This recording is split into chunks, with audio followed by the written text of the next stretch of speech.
बहुत समय पहले मणिपुर नाम का एक गांव और उसके पास में एक बड़ा सा जंगल हुआ करता था। मणिपुर की रक्षा वहाँ के मुखिया करते थे। खूंखार जानवरों को गांव में घुसने से रोककर और जंगल की रक्षा बव्वा नाम का एक शेर करता था, इंसानों को जानवरों का शिकार करने से रोककर। रवि, रमेश, आप काम ठीक से तो कर रहे हो ना? रंगा कह रहा था कि किसी जानवर ने उसकी बकरी को घायल कर दिया है। ऐसा नहीं हो सकता है मुखिया जी। इतने सालों से हम दोनों ही तो पहरा दे रहे हैं। अब अचानक से ऐसी बातें क्यों हो रही है?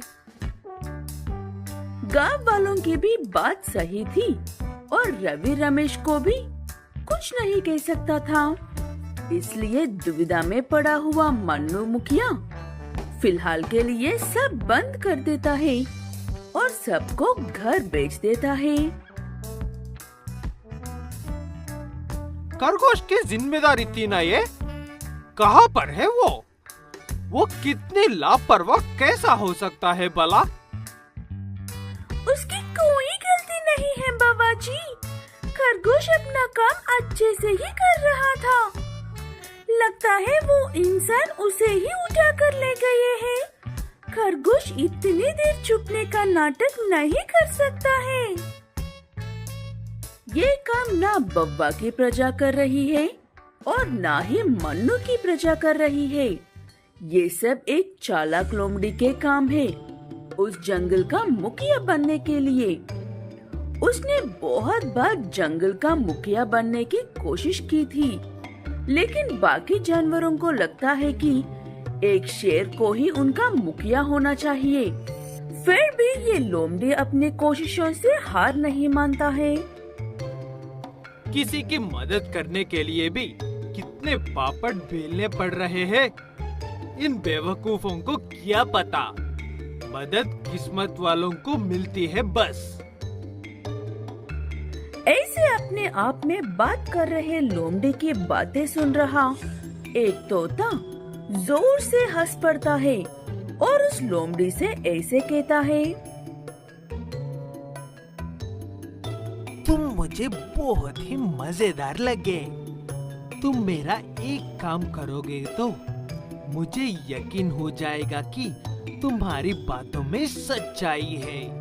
बताओ, करोगे मेरा काम? सबकी मदद करने वाली लोमड़े।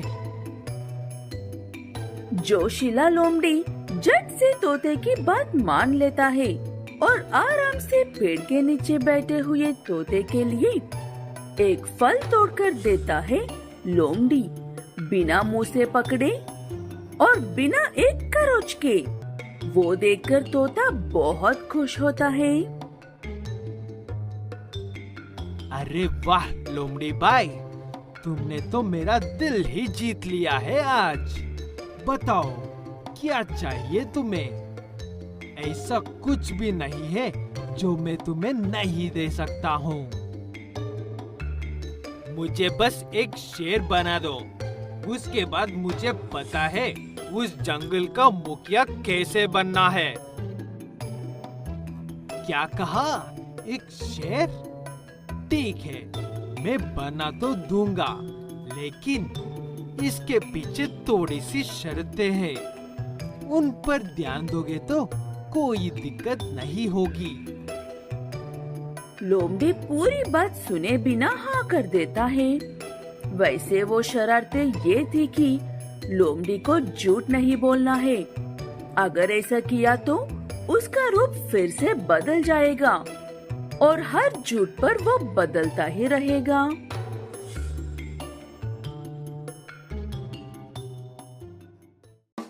तुम्हारा पुराना मुखिया अब कमजोर हो गया है, इसीलिए इंसान बिना डरे जंगल में आ रहे हैं। मैं ताकतवर हूँ और अपनी तरफ से तुम्हारा रक्षा करने की पूरी कोशिश करूँगा। सबको उसका भाषण बहुत पसंद आता है, लेकिन बव्वा को यूं ही सरदार की जगह से नहीं हटा सकते थे। इसलिए वोटिंग करके लोमड़ी को ही जीतता देते हैं। सरदार बनते ही लोमड़ी मांसाहारी और शाकाहारियों को अलग कर देता है। दिन में शाकाहारियों से मिलता है और रात में मांसाहारियों से। उन शाकाहारियों से बात करने में वो मजा नहीं है, हम बायों से करने में है। मुझे पता है तुम्हारा भी खून कुलाता है, शिकार करने का मन करता, लेकिन बवा की वजह से शांत रहना पड़ता है। ऐसे वो लोमड़ी सबके दिमाग में कचरा भरकर जंगल में शिकार करने पर बात बिगड़ सकती है कहकर गांव में जाकर शिकार करने को कहता है। ठीक है कहकर कुछ जानवर जाकर गांव में अच्छा शिकार करके आते हैं। अब क्या कहोगे रवि और रमेश? इतने सारे जानवर एक ही रात में कैसे मरे? इनकी भरपाई मैं किसके खाते में डालूं? वो एक दो नहीं, पूरा झुंड था उनका, और वो सिर्फ शिकार करने के इरादे से नहीं आए थे। मौत को बहुत करीब से देखा है हमने। अब आप ही बताओ, किसके खाते में डालोगे नुकसान? इसे भी कुछ बहुत बुरा हो सकता है। इस बात का अंदाजा लगाकर कुछ लोगों साथ में लेकर सभी जानवरों का शिकार करने के लिए जाता है मन्नू। इतने सारे लोगों को एक साथ हथियारों के साथ देखकर सभी जानवर डर जाते हैं, यहाँ तक कि लोमड़ी भी। तब बव्वा सामने आकर मन्नू से बात करता है। तब बव्वा सब जानवरों से विनती करके ऐसे करने की वजह पूछता है। तब सब नए सरदार पर उंगली उठाते हैं। तब लोमड़ी एक के बाद एक झूठ बोलकर अपना रूप इतनी बार बदल लेता है कि आखिर में चींटी ही बन जाता है। उसके बाद बव्वा फिर से सरदार बन जाता है और मन्नू से सुरक्षा का वादा करता है। लालपुर गांव में एक अजीब सी गाय है। वो गाय रात होते ही एक सोने के पुतले में बदल जाती है और सुबह होते ही साधारण गाय बनकर गायब हो जाती है। लालची लालपुर वाले शाम होते ही गाय को अपने घर ले जाने के लिए बेसब्री से इंतजार करते हैं, ये जानते हुए कि सुबह होने के बाद सब बदल जाएगा।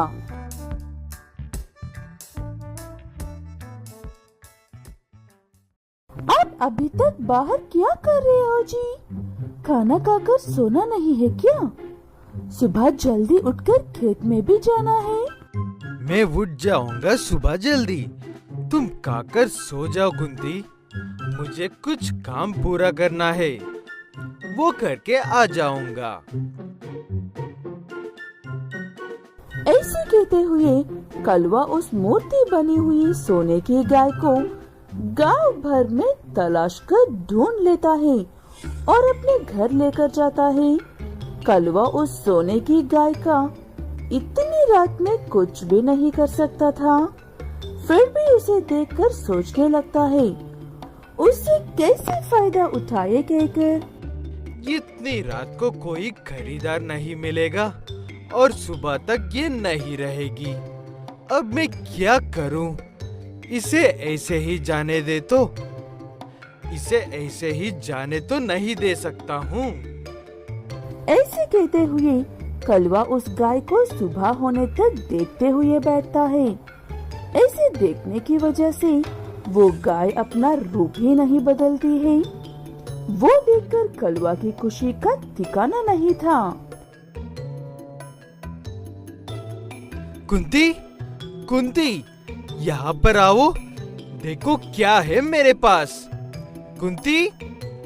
कलवा अपनी पत्नी को बुलाने के लिए सिर्फ एक पल के लिए अपनी नजर गाय पर से हटाता है और वो गाय साधारण गाय बनकर वहाँ से चली भी जाती है। जब कुंती आती है वहाँ पर कलवा के अलावा और कोई नहीं होता है। क्या हुआ है जी? क्यों ऐसे चिल्ला रहे हो? और आपकी आंखों को क्या हुआ है? रात भर सोए नहीं थे क्या? वो सब छोड़ो कुंती, इसे देखो क्या चमत्कार हुआ है।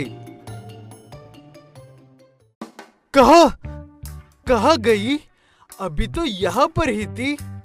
मेरी सोने की गाय की मूर्ति कहाँ गई है? ऐसे परेशान होकर उस गाय की मूर्ति को अपने घर के आसपास हर जगह ढूंढकर वापस आता है और बड़ा दुखी होते हुए अपनी पत्नी को सारी बात बताता है कलवा। उसकी बात सुनने के बाद कुंती के दिमाग में एक बात आती है, लेकिन वो ऐसा ही है कहकर पूरा भरोसा नहीं था।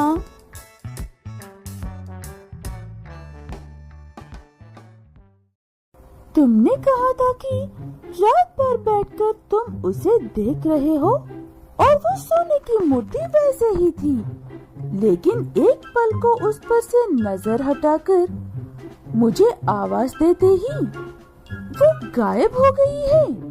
इसका मतलब उसे मूर्ति बनने के लिए और मूर्ति से गाय बनने के लिए सबकी नजरों से दूर रहना जरूरी है। इतनी समझदार पत्नी, मेरा तो जीवन ध्यान हो गया। अब देखना, मैं उसे इस बार बदलने ही नहीं दूंगा। ऐसे कहकर दिन भर सोकर रात होने का इंतजार करता है कलवा। उन दोनों पति पत्नी की बातें चुप कर सुनने वाला बाबू भी रात होने का इंतजार करता है और कलवा से पहले उस मूर्ति को उठाने की पूरी योजना बनाता है। वो मूर्ति सिर्फ मेरा है कालुआ भैया, हमारे बीच कोई नहीं आ सकता है।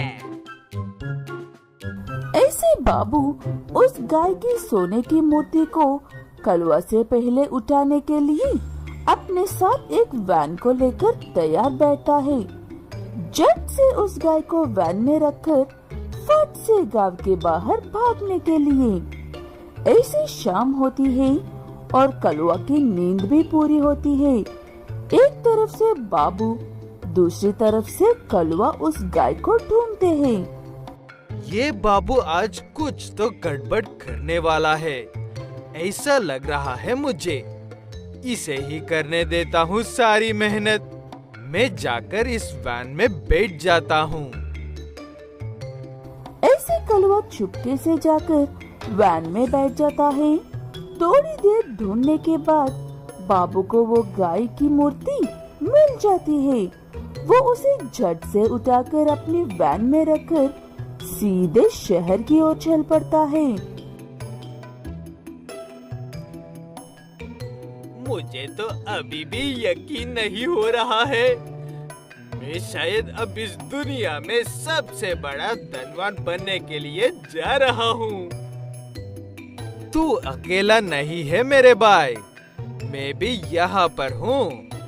मैं जान गया हूँ कि तूने हमारी बातें सुबह सुन ली थी, इसीलिए अचानक से इतनी तैयारी के साथ आया है। अब नाटक मत कर और आधा आधा हिस्सा लेते हैं। ठीक है कहकर बाबू कलवा की बात मान लेता है। ऐसे दोनों मिलकर गांव से बाहर निकलते ही उनकी वैन रुक जाती है। क्या हुआ है कहकर बाहर निकलकर देखा तो वो गाय सोने की तो थी, लेकिन मूर्ति नहीं थी। कलवा और बाबू को देखकर मुस्कुरा रही थी और ऐसे कह रही थी, मुझे इस गांव से बाहर निकालकर आजाद करने के लिए तुम दोनों का बहुत बहुत शुक्रिया। मैं ना जाने कितने समय से इस गांव में फंसी थी।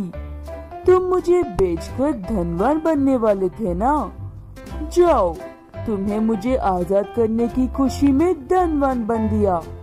अपने घर लौट जाओ और बाकी की जिंदगी खुशी से औरों की मदद करते हुए गुजारो।